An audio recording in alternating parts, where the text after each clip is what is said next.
you have spent time with Jeff. What do you think are some of the most underappreciated aspects related to Jeff in any capacity?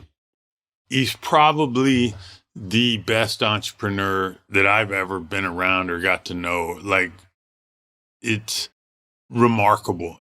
Yeah. And it's multifaceted. Here's one that I think is not well discussed. So he has a bunch of traits that make him a great entrepreneur.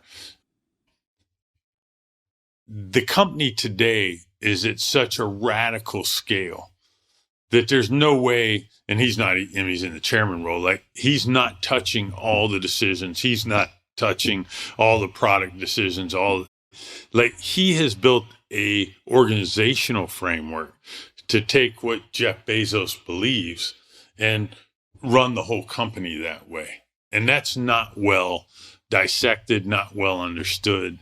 Mm-hmm. Here's a great story. I'm riding in an Uber. This is about 8 years ago, maybe 7.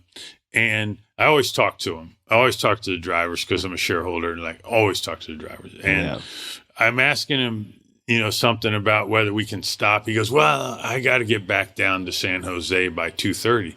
And I'm like, what happens at 2:30? He goes, I have to meet at the Amazon warehouse at 2:30. I go, what's going on?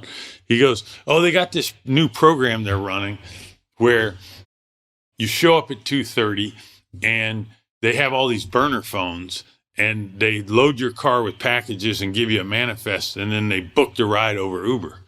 And so this was the early days of same day delivery. Yeah, that's cool. This is a company that's worth $100 billion that is running an experiment on top of Uber.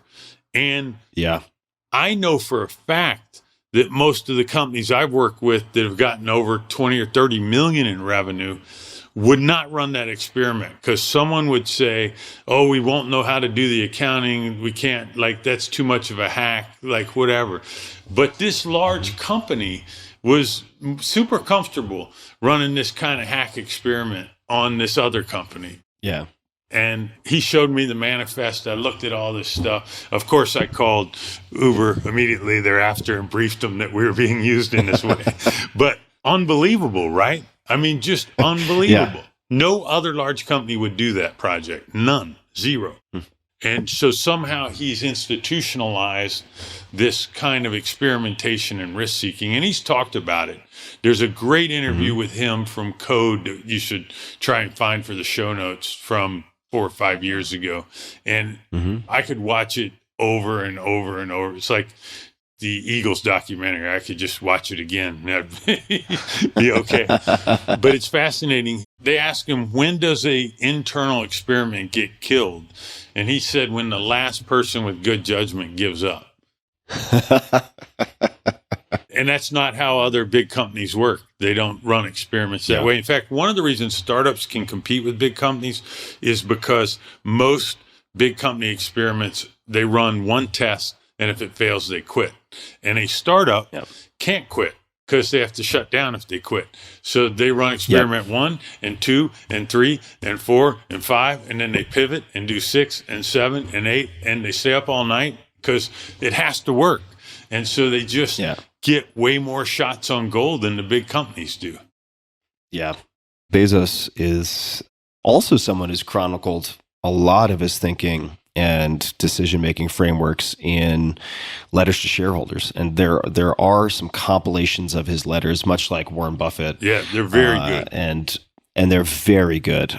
I mean, to give one example, I mean, it can be highly tactical. So, I mean, the reason that people who would call internal meetings would be required to put together, I think it was a 6-page document. Yeah. And the first 30 minutes of the meeting would be spent reading this meticulous document and all of the reasons for why that was instituted. I mean, it's very concrete. It's not sort of ambiguous, hand-wavy stuff. So I definitely recommend people check that out. And also, by the way, and that mirrors back what we talked about earlier about writing and thought process. Like if you're forced to write a 6-page paper, it's much harder to put that together than it is a 5-page PowerPoint.